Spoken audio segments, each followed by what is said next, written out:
열왕기하 20장. 그 무렵에 히스기야가 병이 들어 거의 죽게 되었는데 아모스의 아들 이사야 예언자가 그에게 와서 말하였다. 주님께서 이렇게 말씀하십니다. 내가 죽게 되었으니 내 집안의 모든 일을 정리하여라. 내가 다시 회복되지 못할 것이다. 이 말을 듣고서 히스기야는 그의 얼굴을 벽 쪽으로 돌리고 주님께 기도하여 아뢰었다. 주님께 빕니다. 제가 주님 앞에서 진실하게 살아온 것과 온전한 마음으로 순종한 것과 주님께서 보시기에 선한 일을 한 것을 기억해 주십시오. 이렇게 기도하고 나서 히스기야는 한참 동안 흐느껴 울었다. 이사야가 궁전 안뜰을 막 벗어나려 할 때에 주님께서 이사야에게 말씀하셨다. 너는 되돌아가서 내 백성의 주권자인 히스기야에게 전하여라. 내 조상 다윗을 돌본 나 주 하나님이 말한다. 내가 기도하는 소리를 내가 들었고 내가 흘리는 눈물도 내가 보았다. 내가 너를 고쳐주겠다. 사흘 뒤에는 내가 주의 성전으로 올라갈 수 있을 것이다. 내가 너의 목숨을 15해 더 연장시키고 너와 이 도성을 아시랴 왕의 손에서 구하여서 이 도성을 보호하겠다. 내 명성을 지키기 위해서라도 그리고 내 종 다윗을 보아서라도 내가 이 도성을 보호하겠다. 그리고 이사야가 왕의 신하들에게 무화과 반죽을 가져오라고 하였다. 신하들이 그것을 가져와서 왕의 상처 위에 붙이니 왕의 병이 나았다. 히스기야가 이사야에게 말하였다. 주님께서 나를 고치셔서 사흘 뒤에는 내가 주님의 성전에 올라갈 수 있게 된다고 하셨는데 그 증거가 무엇입니까? 이사야가 대답하였다. 주님께서 그 약속하신 바를 그대로 이루실 것을 보여주는 증거가 여기에 있습니다. 해 그림자를 10도 앞으로 나가게 할지 10도 뒤로 물러나게 할지 어떻게 하는 것이 좋을지 말씀해 주십시오. 히스기야가 대답하였다. 해 그림자를 10도 더 나아가게 하는 것은 쉬운 일인 것 같습니다. 그러므로 그림자가 10도 뒤로 물러나게 해 주십시오. 이사야 예언자가 주님께 기도를 드린 뒤에 아하스의 해시계 위로 들이은 그 그림자를 뒤로 10도 물러나게 하였다.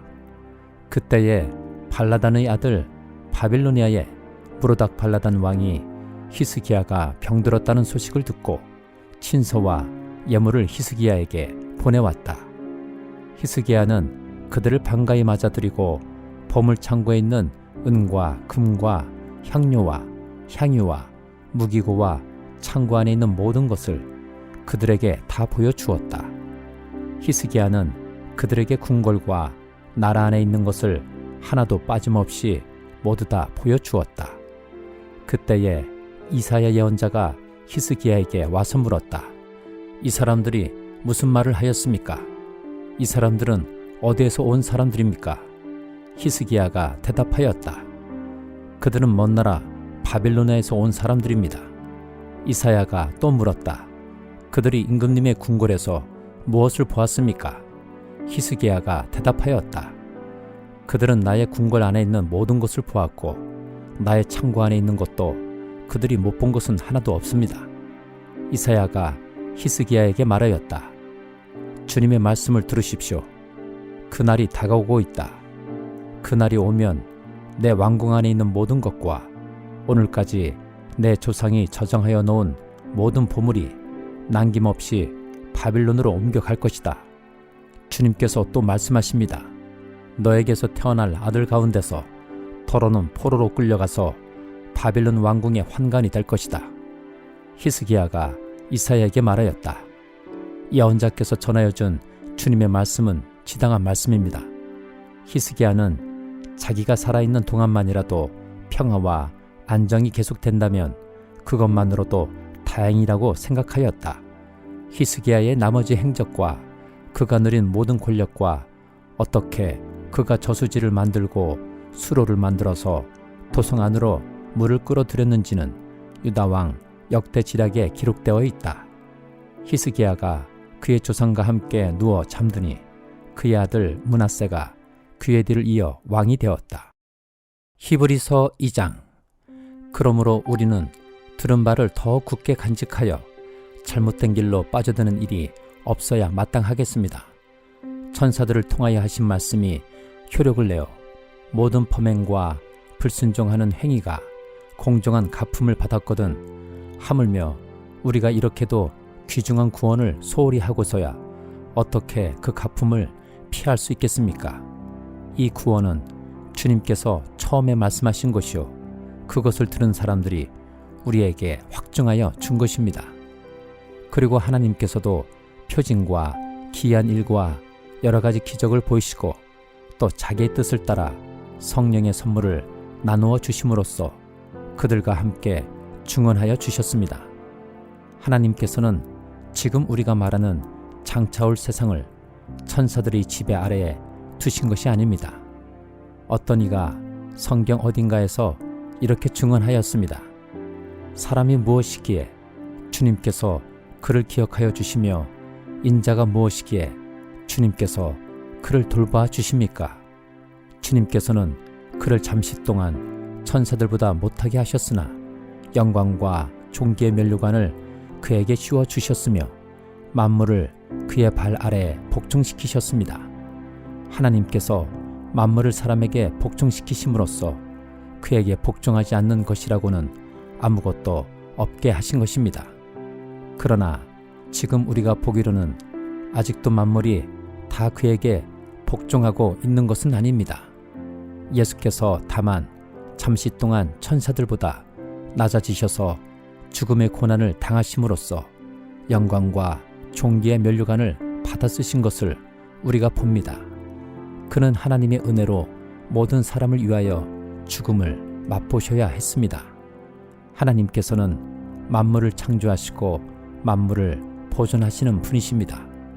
그러므로 하나님께서 많은 자녀를 영광에 이끌어 들이실 때에 그들의 구원의 창시자를 고난으로써 완전하게 하신다는 것은 당연한 일입니다.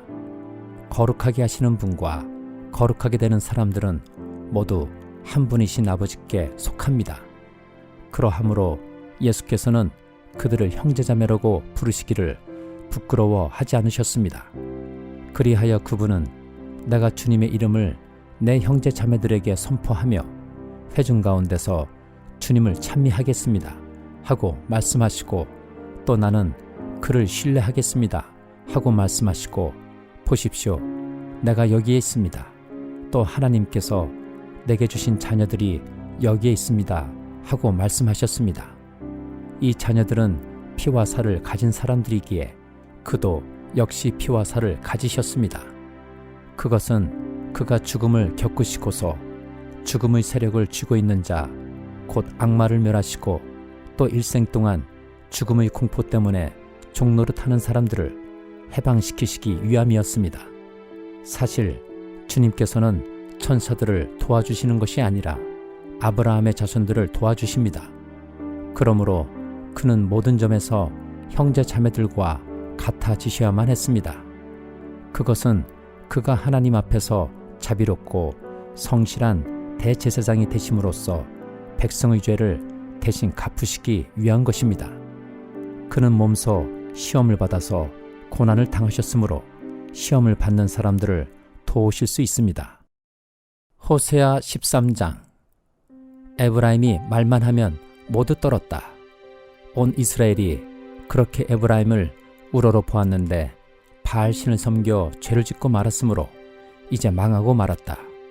그런데도 그들은 거듭 죄를 짓고 있다. 은을 녹여 거푸집에 부어서 우상들을 만든다.